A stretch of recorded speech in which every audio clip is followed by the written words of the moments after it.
एक दफा का जिक्र है कि एक तोता तूती का गुजर एक वीराने से हुआ। वीरानी देखकर तूती ने तोते से कहा, किस कदर वीरान गांव है।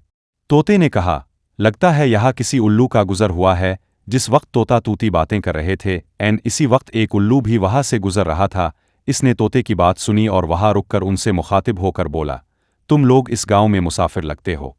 आज रात तुम लोग मेरे मेहमान बन जाओ, मेरे साथ खाना खाओ। उल्लू की मोहब्बत भरी दावत से तोते का जोड़ा इनकार ना कर सका और उन्होंने उल्लू की दावत कबूल कर ली। खाना खाकर जब उन्होंने रुखसत होने की इजाज़त चाही तो उल्लू ने तूती का हाथ पकड़ लिया और कहा, तुम कहाँ जा रहे हो।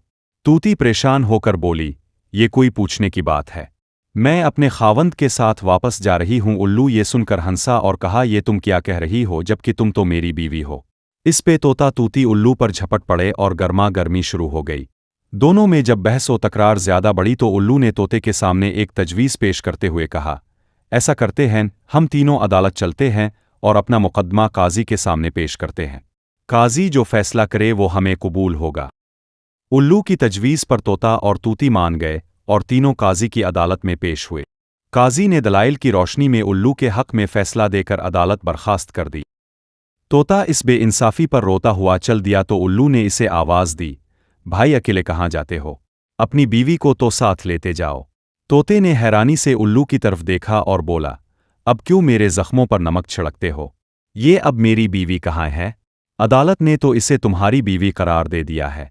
उल्लू तोते की बात सुनकर नरमी से बोला, नहीं दोस्त, ये तूती मेरी नहीं बल्कि तुम्हारी ही बीवी है।